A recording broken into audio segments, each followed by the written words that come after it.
Okay, so still looking at the rear lights on the Daimler and the light trims. I've managed to find some rear reflectors which I hope will be a better, or the correct fit for these rear light trims, as opposed to these ones which are obviously afterthoughts, or an alternative that's been fitted in the past, probably by me, but it's a long time ago if it was me.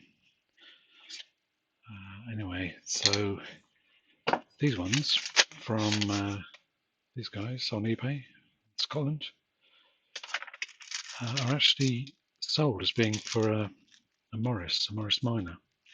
But doing a bit of investigation online, the Daimler ones come up as RER22, which is what these are, Lucas part number. Or there's another number which I'll put on the screen, which is again a Lucas part number. I'm hoping that these will be the same size. So these were sold as original Lucas, I think, or certainly equivalents. They've also got this trim around them. So it doesn't say Lucas, it says England. Let's give it a go in here. It's only got a recess around the edge and a shoulder. So what do you know? Perfect fit. Yeah, that's much better. Much better than this dodgy one that didn't quite fill the space. Yeah, that is excellent. I'm really pleased with that. There are sellers on eBay selling specifically reflectors for the Daimler, but they're about 50 quid a pair, which seemed a bit excessive. And they didn't include this. It's just simply the reflector itself. So two of them for 50 quid or more, I think, with the postage as well. These Morris Minor ones were something like 12 quid. So seems like a better deal to me.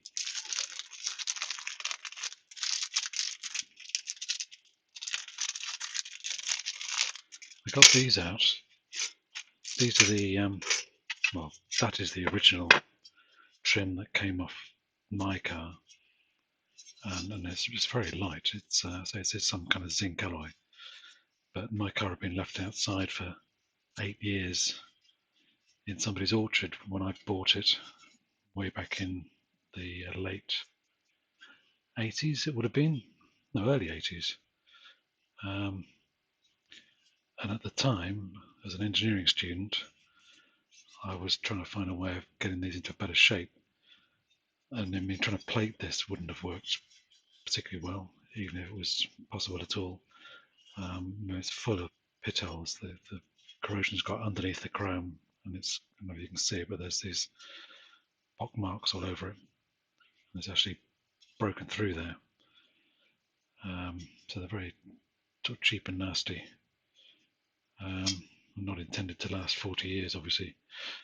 Anyway, what I did try and do, so back as a student, was to fill in these pot marks with some kind of putty, cellulose putty probably, including the screw holes. Interesting, I hadn't realised till looking at this again now that there's two screw holes here, which I hadn't realised was the case. Sure enough, there's screw holes here and here. Anyway, I've tried to fill those in and make a mould from it, and then create a glass fibre version, thinking that I could somehow either paint this, or I don't know whether it's possible to get some sort of metal deposition chrome plating onto it. And it didn't come out too badly. This is really just an experiment, and it's actually, I don't know, maybe slightly lighter, about the same weight as the zinc version. It didn't come out too badly, so I was going to maybe head down that path at the time. I'd at least get a part that wasn't going to corrode away any further and might not look too bad on the car, at least as a temporary stopgap. But anyway, as I was doing that, came across these stainless steel ones that David Beals had made at the time up in Leeds. I don't know how many he had made, but I managed to buy the pair from him. I can't remember how much they cost either. Must have been quite expensive, I would assume. But I believe, from what he told me, if I remember rightly, these are medical grade stainless steel. Sorry, not medical grade, food grade stainless steel. I think he must have approached a company that made components for food processing machinery and maybe given them an original to make a mold from, and they produced these, which are just fantastic. I mean, it's massive overkill. It's really quite heavy. But so now realise, or now remember, it doesn't have the two additional screw holes here. But it probably doesn't need them because it's so strong and stiff. I think with these zinc ones, if you just had a screw at either end, it would probably bend. Well, again, it's quite stiff. It's just a bit, maybe it would crack if you stressed it too much. Anyway, David obviously made the decision to stick with just the two holes, and it's certainly been fine for me. But fortunately, this cutout for the reflector looks to be bang on the original size. Let's try this one in here. Yeah, well, that's a good fit. Fits very nicely. So that opening has obviously been faithfully reproduced in the stainless steel version. And again, it fits perfectly with no slop at all. I assume this foil backing just improves the reflectance on the good side, as it were. Anyway, so that's really good. I'm really pleased with that.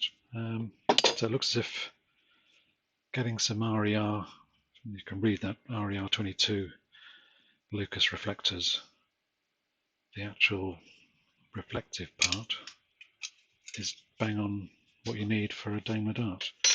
So I'm sure you can pick them up more cheaply than paying over twice the price, four times the price, isn't it, virtually, for one that are sold as being for the SP250. Okay, thanks for watching.